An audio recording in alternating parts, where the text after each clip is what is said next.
Hello dears, study time ടിപ്സിൻ്റെ പുതിയൊരു വീഡിയോയിലേക്ക് എല്ലാവർക്കും സ്വാഗതം. 8ാം ക്ലാസ്സിലെ ഫിസിക്സിൻ്റെ ഫസ്റ്റ് ചാപ്റ്റർ നമ്മൾ സ്റ്റാർട്ട് ചെയ്യാണ്.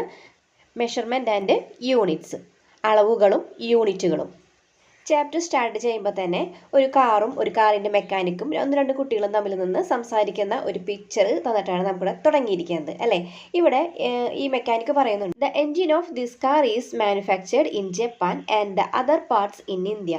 അപ്പോൾ മെക്കാനിക്ക് പറയാണ്, ഈ കാറിൻ്റെ എൻജിൻ ജപ്പാനിലും മറ്റു ഭാഗങ്ങൾ ഇന്ത്യയിലുമാണ് നിർമ്മിച്ചതെന്ന്. അപ്പോൾ കുട്ടികൾ ചോദിക്കുകയാണ്, how can we perfectly assemble the parts manufactured in different countries.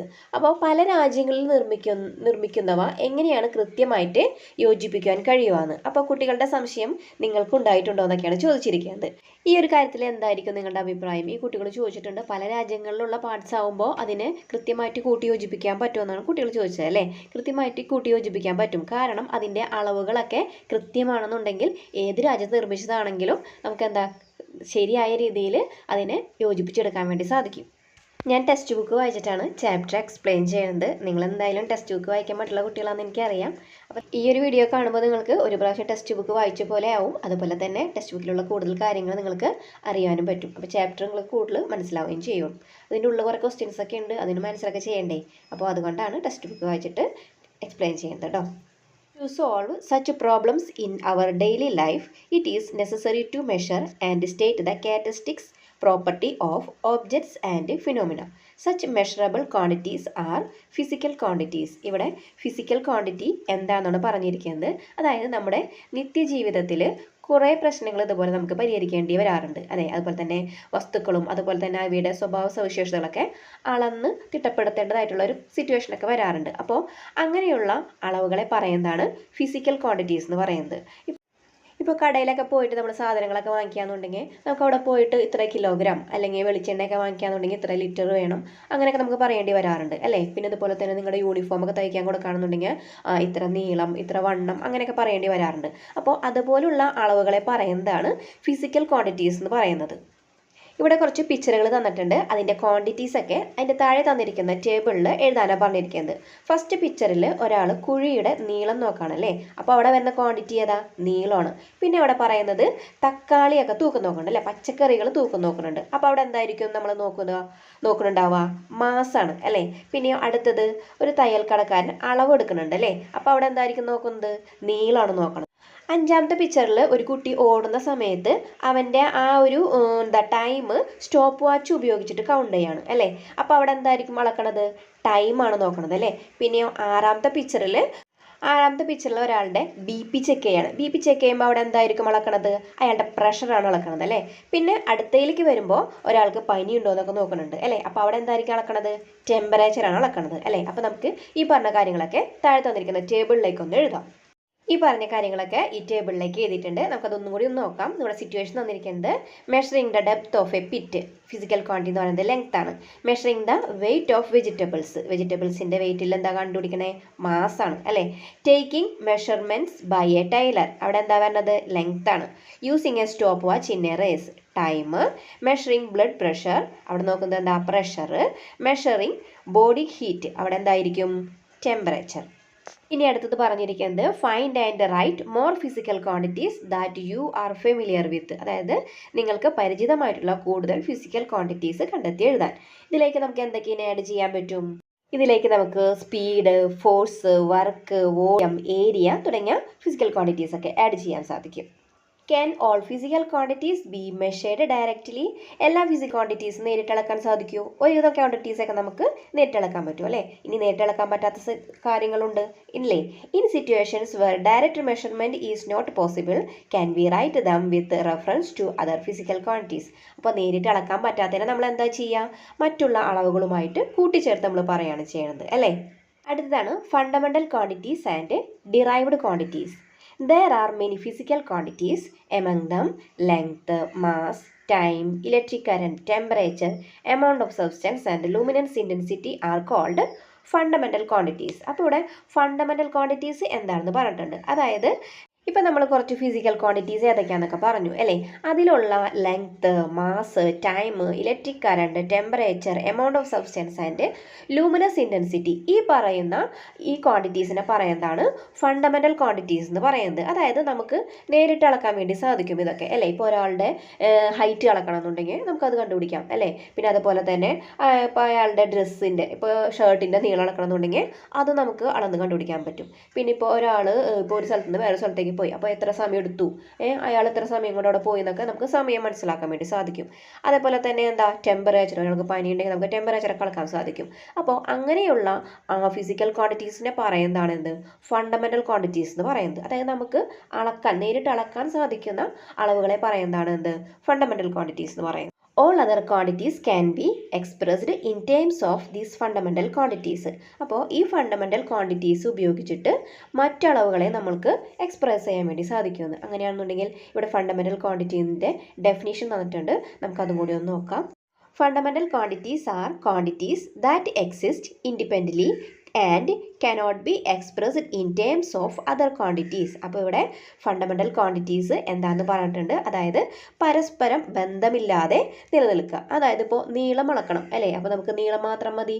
ഇപ്പോൾ ഒരാൾക്ക് പനി ഉണ്ടെങ്കിൽ അയാളുടെ ടെമ്പറേച്ചർ മാത്രം അളന്നാൽ മതി അല്ലേ, ടെമ്പറേച്ചർ എത്ര നമുക്ക് കണ്ടുപിടിക്കേണ്ട ആവശ്യമുള്ളൂ. നേരെ മറിച്ച് ഇപ്പോൾ നമുക്ക് ഒരു വണ്ടിയുടെ സ്പീഡ് കണ്ടുപിടിക്കണം എന്ന് വിചാരിക്കാം. സ്പീഡ് കണ്ടുപിടിക്കണമെങ്കിൽ നമുക്ക് എന്തൊക്കെ വേണം, ആ വണ്ടി സഞ്ചരിച്ച ദൂരം വേണം, എത്ര സമയം കൊണ്ട് ആ ദൂരം സഞ്ചരിച്ചു എന്ന് കണ്ടുപിടിക്കണം അല്ലേ. അതായത് ഒരു വണ്ടിയുടെ സ്പീഡ് കണ്ടുപിടിക്കണമെങ്കിൽ നമുക്ക് എന്തൊക്കെ വേണം, ആ വണ്ടി സഞ്ചരിച്ച ദൂരം വേണം. ഡിസ്റ്റൻസ് ബൈ ടൈം ആണ് എന്ത്, സ്പീഡ് എന്ന് പറയുന്നത് അല്ലേ. അപ്പോൾ ഇവിടെ രണ്ട് ക്വാണ്ടിറ്റി നമ്മൾ ഉപയോഗിക്കണം, രണ്ട് ഫിസിക്കൽ ക്വാണ്ടിറ്റി ഉപയോഗിച്ചിട്ടാണ് നമ്മൾ സ്പീഡ് എന്ന് പറയുന്ന മറ്റൊരു ക്വാണ്ടിറ്റിയെ നമ്മൾ കണ്ടുപിടിക്കേണ്ടത് അല്ലേ.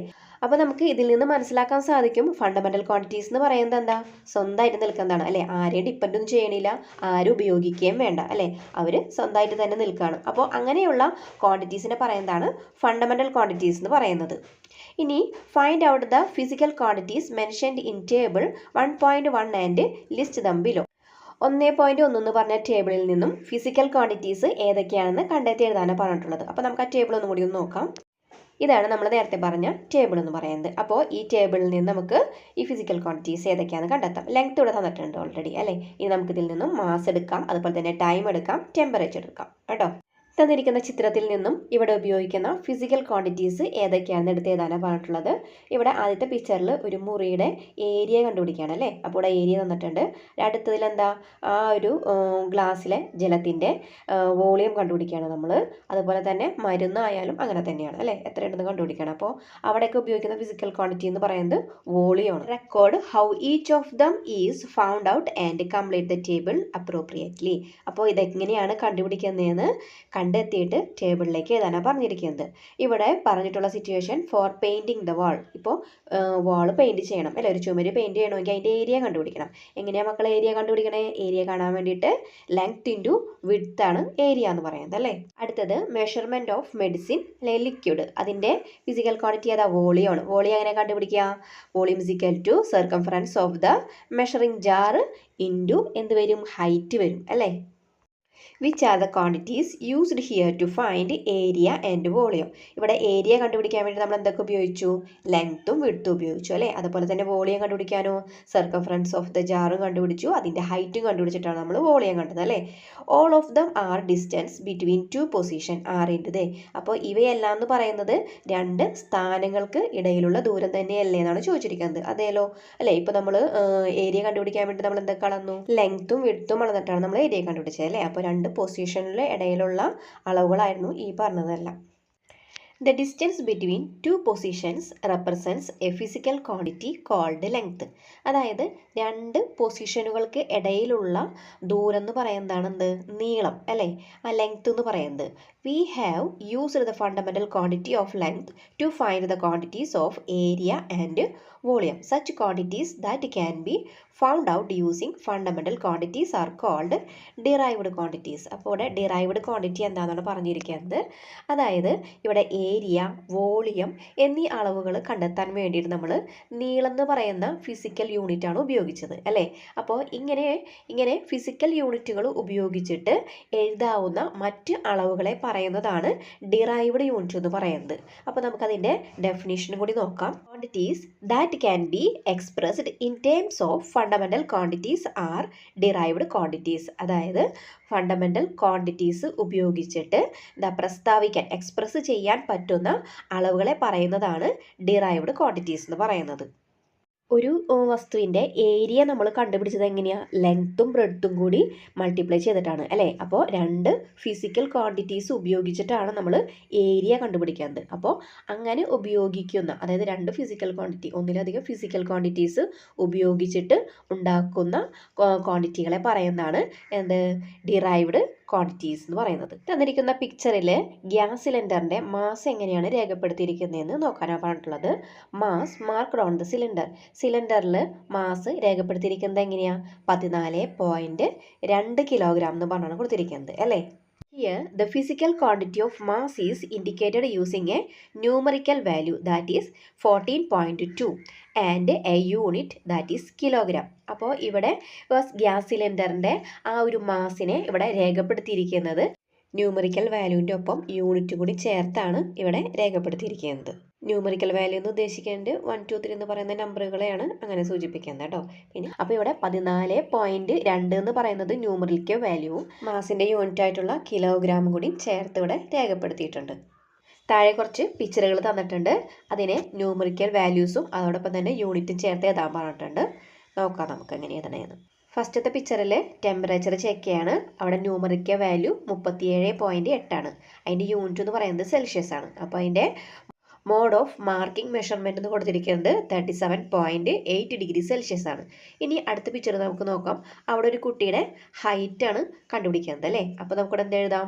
ഫിസിക്കൽ ക്വാണ്ടിറ്റിയിൽ നമുക്ക് ഹൈറ്റ് എന്ന് പറഞ്ഞ് എഴുതാം. ഫിസിക്കൽ ക്വാണ്ടിറ്റിയിൽ ഹൈറ്റ് എന്ന് എഴുതാം. ന്യൂമറിക്കൽ വാല്യൂവിൽ 165ഉം യൂണിറ്റിൽ സെൻറ്റിമീറ്റർ എന്ന് എഴുതാം. അപ്പോൾ അതിൻ്റെ അടുത്ത ടേബിളിൽ 165 സെൻറ്റിമീറ്റർ എന്ന് എഴുതാം.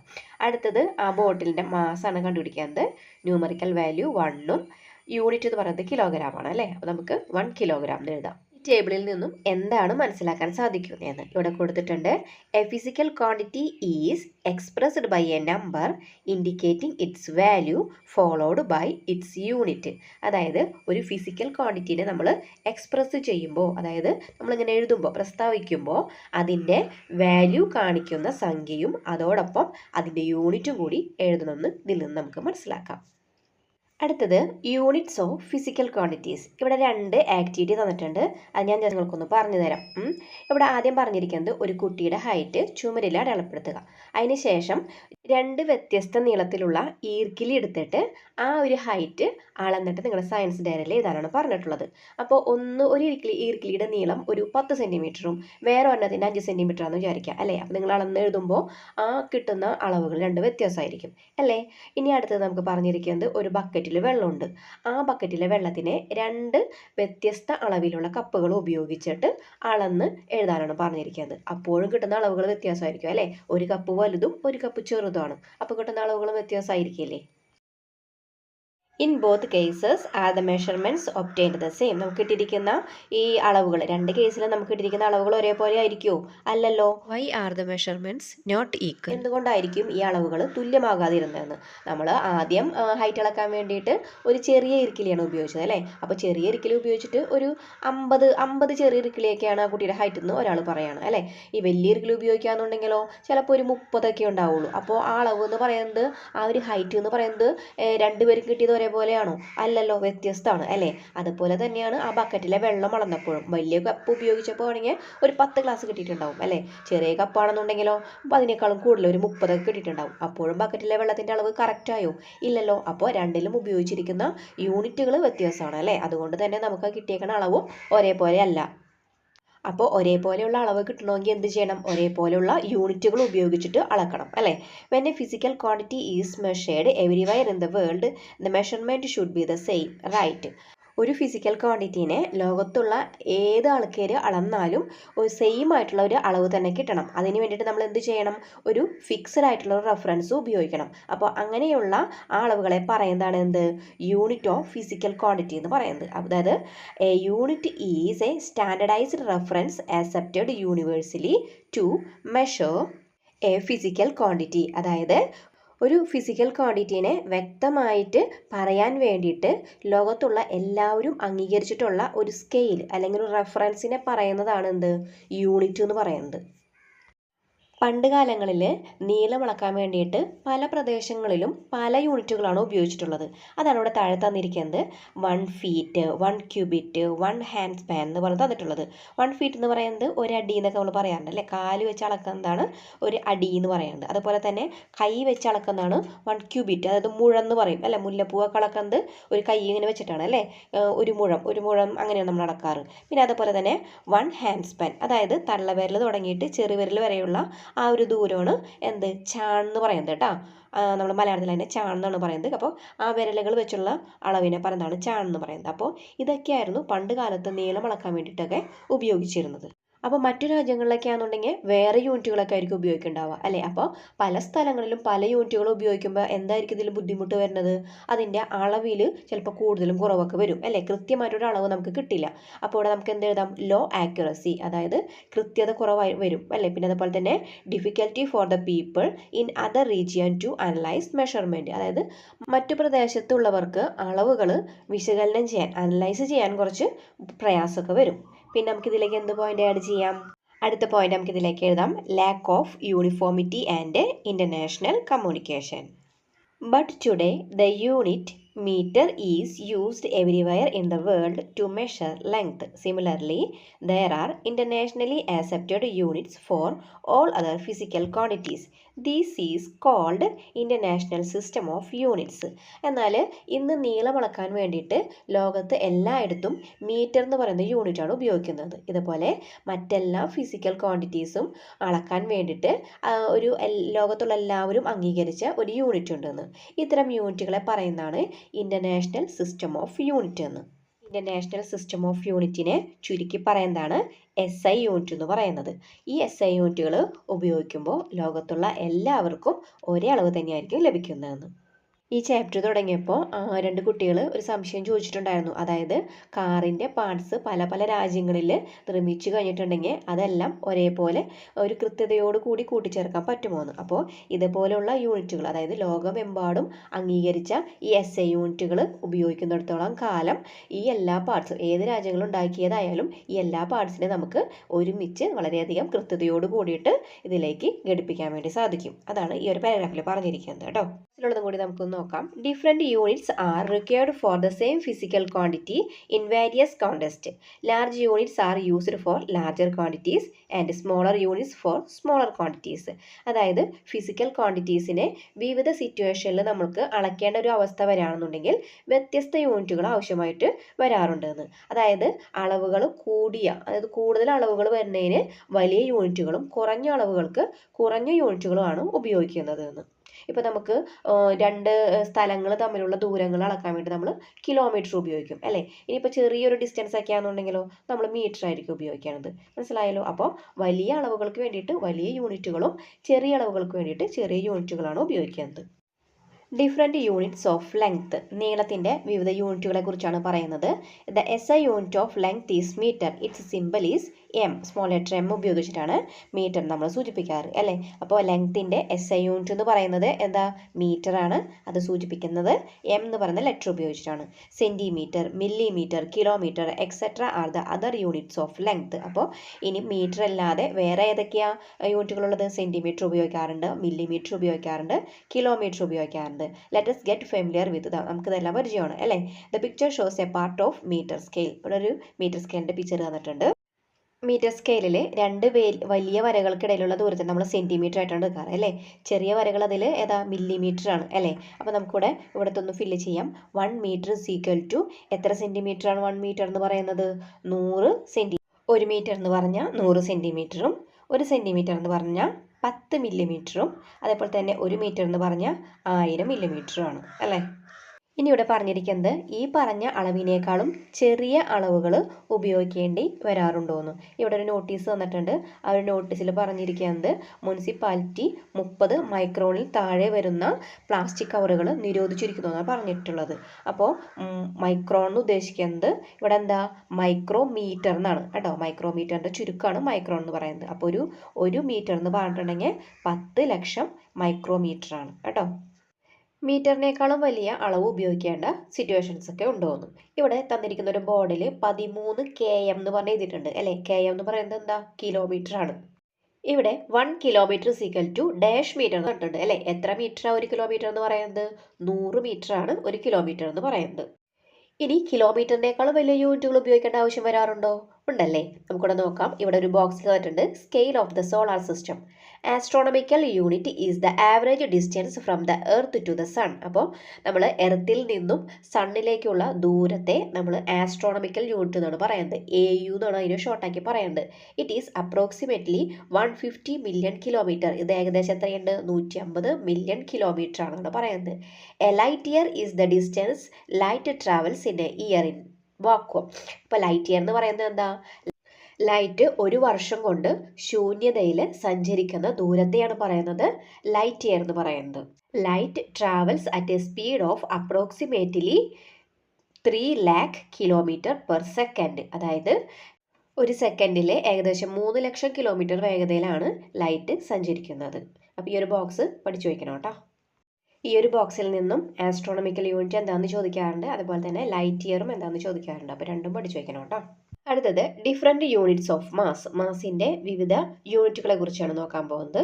ഇവിടെ തന്നിരിക്കുന്ന ഒരു പിക്ചറിൽ ഒരു ആപ്പിള് വെയിറ്റ് നോക്കാണ് അല്ലേ. അപ്പോൾ ഒരു ഭാഗത്ത് ആ വെയിറ്റും വെച്ചിട്ടുണ്ട്, മറ്റേ ഭാഗത്ത് ആപ്പിളും വെച്ചിട്ടുണ്ട് അല്ലേ. അതെന്തിനു വേണ്ടിയിട്ടാണ് വെയിറ്റ് അവിടെ വെക്കുന്നത്? This is done to ensure that the apples taken have the same mass as weight of block. അവിടെ ഉപയോഗിച്ചിരിക്കുന്ന ആ തൂക്കം നോക്കുന്ന കട്ടിയുടെ ആ വെയിറ്റിനനുസരിച്ചുള്ള ആപ്പിൾ എടുക്കാൻ വേണ്ടിയിട്ടാണ് അത് ഉപയോഗിക്കുന്നത് അല്ലേ. ഇവിടെ മാസ് എന്താണെന്ന് പറഞ്ഞിട്ടുണ്ട്. അത് നമുക്ക് നോക്കാം. The amount of matter contained in A substance is it's mass. അപ്പോൾ ഒരു വസ്തുവിൻ്റെ മാസ് എന്ന് പറയുന്നത് ആ വസ്തുവിൽ അടങ്ങിയിരിക്കുന്ന ആ മാറ്ററിൻ്റെ അളവിനെ പറയുന്നതാണ് എന്ത്? മാസ് എന്ന് പറയുന്നത്. ആ തൂക്കം നോക്കുന്ന കട്ടിയിൽ 1 kg എന്ന് പറഞ്ഞാൽ അടയാളപ്പെടുത്തിയിട്ടുണ്ട് അല്ലേ. അതെന്താ? കിലോഗ്രാമിനെയാണ് സൂചിപ്പിക്കുന്നത്. The unit of mass is the kilogram. It's simple is kg. മാസിന് കിലോഗ്രാം കൂടാതെ മറ്റു യൂണിറ്റുകളൊക്കെ നമുക്ക് ഉപയോഗിക്കേണ്ടി വരാറുണ്ട് അല്ലേ. ഇപ്പോൾ ടൂത്ത് പേസ്റ്റ് ഒക്കെ എടുക്കാന്നുണ്ടെങ്കിൽ അതിൽ 200 ഗ്രാം എന്നൊക്കെ അടയാളപ്പെടുത്തിയിട്ടുണ്ടാവും. അതുപോലെ തന്നെ ഗുളികകളൊക്കെ എടുക്കാന്നുണ്ടെങ്കിൽ അതിൽ 650 mg മില്ലിഗ്രാം എന്നൊക്കെ പറഞ്ഞ് എഴുതിയിട്ടുണ്ടാവും അല്ലേ. അപ്പോൾ നമുക്ക് മാസിനെ നമ്മൾ കിലോഗ്രാമിന് പകരം വേറെ യൂണിറ്റുകളും ഉപയോഗിക്കാറുണ്ട്. അതൊക്കെയാണ് ഗ്രാമും മില്ലിഗ്രാമും ഒക്കെ. milligram and gram are the smaller unit of mass. 1 gram is equal to 1000 milligram ആണ്. അപ്പോൾ മാസിന് നമ്മൾ ചെറിയ യൂണിറ്റുകളായിട്ടുള്ള മില്ലിഗ്രാമും ഗ്രാമൊക്കെ ഉപയോഗിക്കാറുണ്ട്. 1 ഗ്രാം എന്ന് പറഞ്ഞാൽ 1000 മില്ലിഗ്രാം ആണ്. ഇനി കിലോഗ്രാമിന് പകരം നമ്മൾ വലിയ വലിയ യൂണിറ്റുകളൊക്കെ ഉപയോഗിക്കാറുണ്ട്. അത് ലോറികളിലൊക്കെ വലിയ വലിയ ഭാരങ്ങളൊക്കെ കയറ്റിയിട്ടൊക്കെ വരുന്നത് കാണാറുണ്ട് അല്ലേ. അപ്പോൾ ഈ വലിയ ഭാരങ്ങളൊക്കെ നമ്മൾ ഒന്നല്ലെങ്കിൽ ക്വിൻ്റൽ, ടൺ തുടങ്ങിയ യൂണിറ്റുകളൊക്കെയാണ് നമ്മൾ ഉപയോഗിക്കാറ്. തന്നിരിക്കുന്ന ബോക്സിൽ യൂണിറ്റും ആ യൂണിറ്റിന് കിലോഗ്രാമായിട്ടുള്ള ബന്ധമാണ് തന്നിട്ടുള്ളത്. അതൊന്ന് നോക്കാം. ആദ്യത്തെ യൂണിറ്റ് തന്നിരിക്കുന്നത് മില്ലിഗ്രാം ആണ്. ഈ മില്ലിഗ്രാമിന് കിലോഗ്രാമായിട്ടുള്ള ബന്ധം നമുക്ക് നോക്കാം. 1 കിലോഗ്രാം എന്ന് പറയുന്നത് 10 ലക്ഷം മില്ലിഗ്രാം ആണ് അല്ലേ. അതുപോലെ തന്നെ ഇനി ഗ്രാമിന് എങ്ങനെയാണ് നോക്കാം. 1 kilogram is equal to 1000 gram ആണ് അല്ലേ. 1 ക്വിൻ്റൽ എന്ന് പറഞ്ഞാലോ 100 കിലോഗ്രാം ആണ്. 1 ടൺ എന്ന് പറഞ്ഞിട്ടുണ്ടെങ്കിൽ 1000 കിലോഗ്രാം ആണ്. ഇതൊക്കെ ഒന്ന് പഠിച്ചു വയ്ക്കണം കേട്ടോ. ഇനി അടുത്തത് ഡിഫറെൻറ്റ് യൂണിറ്റ്സ് ഓഫ് ടൈം ആണ്. സമയത്തിൻ്റെ വിവിധ യൂണിറ്റുകളെ കുറിച്ചാണ് നോക്കുന്നത്. The SI unit of time is the second. സമയത്തിൻ്റെ SI യൂണിറ്റ് എന്ന് പറയുന്നത് സെക്കൻഡ് ആണ്. അത് സൂചിപ്പിക്കുന്ന സിമ്പിൾ എന്ന് പറയുന്നത് സ്മോൾ ലെറ്റർ S ആണ്. സമയം നമ്മൾ മിനിറ്റിലും മണിക്കൂറിലൊക്കെ പറയാറുണ്ട് അല്ലേ. ഇവയ്ക്ക് സെക്കൻഡുമായിട്ടുള്ള ബന്ധം എങ്ങനെയാണെന്ന് നോക്കാം. ഇവിടെ യൂണിറ്റ് മിനിറ്റ് തന്നിട്ടുണ്ട്. അതുപോലെ തന്നെ റിലേഷൻഷിപ്പ് വിത്ത് സെക്കൻഡ്. അതായത് 1 മിനിറ്റ് എന്ന് പറയുന്നത് എത്ര സെക്കൻഡാണ്? 60 സെക്കൻഡാണ് അല്ലേ. ഇനി അവർ തന്നിട്ടുണ്ട്. 1 അവർ എന്ന് പറയുന്നത് എത്ര സെക്കൻഡാണ്? 3600 സെക്കൻഡാണ് അല്ലേ. ഇനി അടുത്തത് നോക്കാനുള്ളത് വോളിയം എന്താണെന്നാണ്. The volume of N object is the amount of space it occupies. അതായത് ഒരു വസ്തുവിന് സ്ഥിതി ചെയ്യാൻ ആവശ്യമായ സ്ഥലത്തിൻ്റെ അളവാണ് അതിൻ്റെ വോളിയം എന്ന് പറയുന്നത്. SI unit of volume is cubic metre. Its simple is m cube. അതായത് വോളിയത്തിൻ്റെ SI യൂണിറ്റ് എന്ന് പറയുന്നത് ക്യൂബിക് മീറ്റർ ആണ്. അതിനെ സൂചിപ്പിക്കുന്നത് എങ്ങനെയാണ്? എം ക്യൂബ്, അതായത് മീറ്റർ ക്യൂബ് എന്ന് പറഞ്ഞാണ് നമ്മൾ അതിനെ സൂചിപ്പിക്കുന്നത്. ചിത്രത്തിൽ 1 സെൻറ്റിമീറ്റർ വശമുള്ള 1000 ചെറിയ ചെറിയ ക്യൂബുകളും കൂട്ടിച്ചേർത്തിട്ട് വലിയൊരു ക്യൂബ് ഉണ്ടാക്കിയിട്ടുണ്ട്. അതിൻ്റെ വോളിയം എന്ന് പറയുന്നത് 1 ലിറ്ററാണ്. അങ്ങനെയാണെന്നുണ്ടെങ്കിൽ താഴെ തന്നിരിക്കുന്നത് ഫില്ല് ചെയ്യാനാണ് പറഞ്ഞിരിക്കുന്നത്. ഇവിടെ 1 litre is equal to 1000 centimetre cube. അങ്ങനെയാണെന്നുണ്ടെങ്കിൽ 1 ലിറ്റർ എന്ന് പറയുന്നത് എത്ര മില്ലി ലിറ്റർ ആയിരിക്കും? 1 ലിറ്റർ എന്ന് പറഞ്ഞിട്ടുണ്ടെങ്കിൽ 1000 മില്ലി ലിറ്റർ ആയിരിക്കും. ഇവിടെ ഓരോ വശത്തിൻ്റെയും നീളം എന്ന് പറഞ്ഞിട്ടുണ്ടെങ്കിൽ 1 ആണ് അല്ലേ? അതുപോലുള്ള 1000 കൂട്ടിച്ചേർത്തിട്ടാണ് 1 ലിറ്റർ ഉണ്ടാക്കിയിരിക്കുന്നത്. അപ്പോൾ 1 ലിറ്റർ എന്ന് പറയുന്നത് 1000 മില്ലി ലിറ്ററിന് തുല്യമാണ്. അടുത്തത് നോക്കാനുള്ളത് ഡെൻസിറ്റിയാണ്. ഇവിടെ ഒരാൾക്കൊരു സംശയം വന്നിട്ടുണ്ട്, നമുക്കത് നോക്കാം.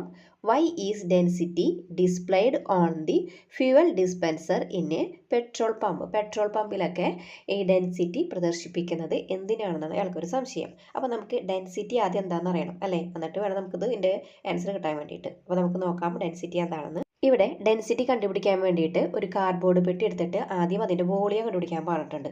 പിന്നെ അതിന് ശേഷം അതിലേക്ക് സോഡസ്റ്റും അതേപോലെ തന്നെ സാൻഡും എടുത്തിട്ട് അതിൻ്റെ മാസ് കണ്ടുപിടിക്കുക. അതിനുശേഷം അതിൻ്റെ ഡെൻസിറ്റി കണ്ടുപിടിക്കാൻ വേണ്ടി പറഞ്ഞിട്ടുണ്ട്. അപ്പോൾ നമുക്കതൊന്ന് ചെയ്ത് നോക്കാം. ഇവിടെ നമുക്ക് കാർഡ്ബോർഡിൻ്റെ വോളിയമായിട്ട് ഒരു 5000 സെൻറ്റിമീറ്റർ ക്യൂബ് എടുക്കാം കേട്ടോ.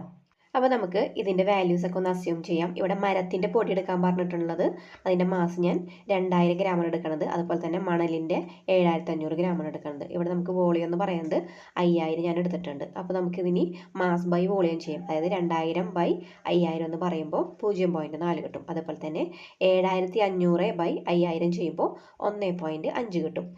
മനസ്സിലായല്ലോ? Mass by volume represents the mass of a substance per unit volume. അപ്പോൾ ഇവിടെ മാസ് ബൈ വോളിയം എന്ന് പറയുന്നത് യൂണിറ്റ് വോളിയത്തിലുള്ള ഒരു പദാർത്ഥത്തിൻ്റെ മാസാണ്. അതായത് the mass of a substance per unit volume is called its density. അപ്പോൾ അതിനാണ് പറയുന്നത് എന്ത്? ഡെൻസിറ്റി എന്ന്. അപ്പോൾ ഒരു വസ്തുവിൻ്റെ ഡെൻസിറ്റി കണ്ടുപിടിക്കാൻ വേണ്ടിയിട്ടുള്ള ഇക്വേഷനാണ് മാസ് ബൈ വോളിയം. അത് കണ്ടുപിടിച്ച് കഴിഞ്ഞിട്ടുണ്ടെങ്കിൽ നമുക്ക് എന്ത് കിട്ടും? ഡെൻസിറ്റി കിട്ടും. അപ്പോൾ തന്നിരിക്കുന്ന ടേബിളിൽ നമ്മൾ മരത്തിൻ്റെ പൊടിയും അതുപോലെ തന്നെ മണലും എടുത്തിട്ടുണ്ട് അല്ലേ?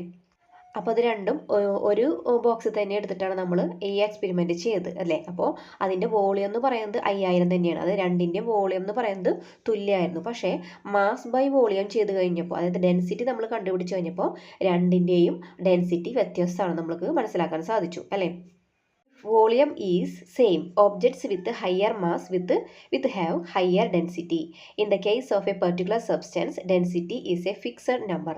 അപ്പോൾ ഇവിടെ നമ്മൾ എടുത്തിരിക്കുന്ന രണ്ട് വസ്തുക്കളുടെയും വോളിയം എന്ന് പറയുന്നത് തുല്യമായിരുന്നു. പക്ഷേ രണ്ടിൻ്റെയും മാസിൽ വ്യത്യാസം വന്നതുകൊണ്ട് ഡെൻസിറ്റിയിലും വ്യത്യാസം വന്നു അല്ലേ? മാസ് ഏതിനാണോ കൂടുതൽ വന്നത് അതിനായിരുന്നു ഡെൻസിറ്റി കൂടുതൽ വന്നത്. പിന്നെ ഇവിടെ പറഞ്ഞിട്ടുണ്ട് ചില പ്രത്യേക പദാർത്ഥങ്ങളുടെ, അതായത് ചില പ്രത്യേക സബ്സ്റ്റൻസിൻ്റെ ഡെൻസിറ്റി എന്ന് പറയുന്നത് ഒരു ഫിക്സഡ് നമ്പർ ആയിരിക്കുമെന്ന്. അപ്പോൾ നിങ്ങൾക്ക് ഇതിൽ നിന്ന് മനസ്സിലായിട്ടുണ്ടാവും പെട്രോൾ പമ്പുകളിൽ എന്തിനാണ് ഡെൻസിറ്റി അവിടെ എഴുതി വെച്ചിരിക്കുന്നത്. അതായത് പെട്രോളിൻ്റെയും ഡീസലിൻ്റെയും ഒക്കെ ഡെൻസിറ്റി ഒരു ഫിക്സഡ് നമ്പർ ആയിരിക്കും. അതിലെന്തെങ്കിലും മായം കലർത്തിയിട്ടുണ്ടെങ്കിൽ അതിൻ്റെ ഡെൻസിറ്റി നോക്കിയാൽ നമുക്ക് മനസ്സിലാക്കാനായിട്ട് പറ്റും. മനസ്സിലായല്ലോ? നെക്സ്റ്റ് ആണ് ഫണ്ടമെൻ്റൽ യൂണിറ്റ്സ് എന്ന് പറയുന്നത്. In 1960s, an international conference held in Paris approved the International System of Units or SI units as the universal system of units for measurements. Under this system, units were assigned to all the fundamental quantities. 1960 പാരീസിൽ നടന്ന വിവിധ രാജ്യങ്ങളുടെ ഒരു പൊതുസമ്മേളനത്തിൽ ഈ SI യൂണിറ്റുകൾക്ക് ഒരു സാർവദേശീയമായിട്ടുള്ള ഒരു അംഗീകാരം നൽകി. അപ്പോൾ ഇതനുസരിച്ചിട്ട് ഓരോ ഫണ്ടമെൻ്റൽ ക്വാണ്ടിറ്റീസിനും ഒരു യൂണിറ്റ് ഉണ്ട്. Fundamental units are the units of fundamental quantities. അപ്പോൾ ഇവിടെ പറയുന്നത് ഫണ്ടമെൻ്റൽ യൂണിറ്റ് എന്ന് പറഞ്ഞിട്ടുണ്ടെങ്കിൽ ഫണ്ടമെൻ്റൽ ക്വാണ്ടിറ്റികളുടെ യൂണിറ്റിയാണ് പറയുന്നത് എന്ത്? ഫണ്ടമെൻ്റൽ യൂണിറ്റ് എന്ന് പറയുന്നത്. ഇനി ഇവിടെ കുറേ യൂണിറ്റുകളും അതിൻ്റെ സിമ്പിളുകളോട് തന്നിട്ടുണ്ട്, അത് നമുക്കൊന്ന് നോക്കാം. ലെങ്ത്തിൻ്റെ മീറ്റർ ആണ്, അതിനെ M എന്ന് പറയുന്ന ലെറ്റർ കൊണ്ടാണ് സൂചിപ്പിക്കുന്നത്. മാസിൻ്റെ കിലോഗ്രാം ആണ്, അത് kg ആണ്. ടൈമിൻ്റെ സെക്കൻഡ്, അത് S. ടെമ്പറേച്ചറിലെ കെൽവിൻ ആണ്, അതിനെ K എന്ന് പറയുന്ന ലെറ്റർ കൊണ്ടാണ് സൂചിപ്പിക്കുന്നത്. അതുപോലെ തന്നെ ഇലക്ട്രിക് കറണ്ടിനെ ആംബിയർ, A എന്ന് പറയുന്ന ലെറ്റർ കൊണ്ടാണ് സൂചിപ്പിക്കുന്നത്. അതുപോലെ തന്നെ എമൗണ്ട് ഓഫ് സബ്സ്റ്റൻസ്, അതിനെ മോൾ എന്നാണ് പറയുന്നത്, MOL. അതുപോലെ അടുത്തത് വരുന്നത് ലൂമിനസ് ഇൻറ്റൻസിറ്റി CD, കാൻഡില എന്ന് പറയുന്നതിനെ കേട്ടോ. ഇതൊക്കെ ഇമ്പോർട്ടൻ്റ് ആണ്, ഇതെന്തായാലും പഠിച്ചു വയ്ക്കണം കേട്ടോ. അടുത്തത് കാരക്ടറിസ്റ്റിക്സ് ഓഫ് SI യൂണിറ്റ് ആണ്. അതായത് SI യൂണിറ്റുകളുടെ പ്രത്യേകതകളെക്കുറിച്ചാണ് ഇവിടെ പറഞ്ഞിട്ടുള്ളത്. They are standardised units. അതായത് ഇതെല്ലാം ഒരു ഏകീകൃതമായിട്ടുള്ള യൂണിറ്റുകളാണ്. They are internationally accepted. അതായത് അന്താരാഷ്ട്രപരമായിട്ട് അംഗീകാരം ഉള്ളവയാണ്. Units of all other quantities can be expressed in terms of these units. അതായത് ഈ യൂണിറ്റുകൾ ഉപയോഗിച്ചുകൊണ്ട് നമുക്ക് മറ്റു യൂണിറ്റുകളെ എക്സ്പ്രസ് ചെയ്യാൻ, അത് പ്രസ്താവിക്കാൻ വേണ്ടി കഴിയുന്നു. ഇനി അടുത്തത് നോക്കാനുള്ളത് ഡിറൈവ്ഡ് യൂണിറ്റുകളെ കുറിച്ചാണ്. We have learned about derived quantities such as volume and density whose units are obtained from fundamental units. അതായത് ഡിറൈവ്ഡ് ക്വാണ്ടിറ്റി എന്ന് പറഞ്ഞിട്ടുണ്ടെങ്കിൽ എന്താ, മറ്റ് യൂണിറ്റുകൾ ഉപയോഗിച്ചിട്ട് നമുക്ക് പ്രസ്താവിക്കാൻ കഴിയാവുന്നവയാണ് നമ്മൾ പറയുന്നത് ഡിറൈവ്ഡ് യൂണിറ്റ് എന്ന് പറയുന്നത്. അപ്പോൾ അതിൽ പെടുന്നതാണ് വോളിയം, അതുപോലെ തന്നെ ഡെൻസിറ്റിയും അല്ലേ. അപ്പോൾ ഇങ്ങനെയുള്ള ഡിറൈവ്ഡ് ക്വാണ്ടിറ്റീസിൻ്റെ യൂണിറ്റുകളെ പറയുന്നതാണ് എന്ത്, ഡിറൈവ്ഡ് യൂണിറ്റുകൾ എന്ന് പറയുന്നത്. ഇവിടെ തന്നിരിക്കുന്ന ടേബിളിൽ ഡിറൈവ്ഡ് ക്വാണ്ടിറ്റീസ് തന്നിട്ടുണ്ട്, അതിൻ്റെ യൂണിറ്റുകൾ ഏതാനും പറഞ്ഞിട്ടുണ്ട്. അപ്പോൾ ഇവിടെ ഏരിയ തന്നിട്ടുണ്ട്. Area is equal to length into breadth. അതായത് യൂണിറ്റ് എന്ന് പറയുന്നത് എന്താ, ലെങ്ത്തിൻ്റെ ഏരിയ യൂണിറ്റ് എന്ന് പറയുന്നത് മീറ്ററും അതുപോലെ തന്നെ ബ്രെഡ്ത്തിൻ്റെ മീറ്ററുമാണ് അല്ലേ. M × M എന്ന് പറഞ്ഞാൽ M² ആണ് ഇവിടെ വരുന്നത്. അതേപോലെ തന്നെ വോളിയം കാണുന്ന equation length into breadth into height ആണ്. ഇതിൻ്റെ യൂണിറ്റ് എന്ന് പറയുന്നത് ലെങ്ത്തിൻ്റെ മീറ്റർ ആണ്, ബ്രെഡ്ത്തിൻ്റെ മീറ്റർ ആണ്, ഹൈറ്റിൻ്റെ മീറ്റർ ആണ്. അപ്പോൾ നമുക്ക് എങ്ങനെ എഴുതാം, M × M equal to M³ എന്ന് എഴുതാം അല്ലേ. ഇനി നമുക്ക് അടുത്തത് ഡെൻസിറ്റി ആണ്. ഡെൻസിറ്റി കാണുന്ന ഇക്വേഷൻ എന്ന് പറഞ്ഞാൽ മാസ് ബൈ വോളിയം ആണ്. അപ്പോൾ ഇതിൻ്റെ എന്ത് വരും, മാസിൻ്റെ കിലോഗ്രാമും വോളിയത്തിൻ്റെ മീറ്റർ³ ആണ്. അപ്പോൾ ഇതിൻ്റെ യൂണിറ്റ് പറയുന്നത് kg/m³ ആയിരിക്കും. അപ്പോൾ ഇതുവരെ പറഞ്ഞിട്ടുള്ള കാര്യങ്ങൾ നിങ്ങൾക്ക് മനസ്സിലായിട്ടുണ്ടെന്ന് വിചാരിക്കുന്നു. ഈ ഒരു വീഡിയോ നിങ്ങൾക്ക് ഉപകാരപ്പെട്ടു എന്ന് തോന്നുകയാണെന്നുണ്ടെങ്കിൽ നിങ്ങളുടെ ഫ്രണ്ട്സിനും കൂടി ഷെയർ ചെയ്യുക. കൂടുതൽ വീഡിയോസിന് ചാനൽ സബ്സ്ക്രൈബ് ചെയ്യുക. ഇതിൻ്റെ ബാക്കി ഭാഗവുമായിട്ട് നമുക്ക് മറ്റൊരു വീഡിയോയിലൂടെ വീണ്ടും കാണാം.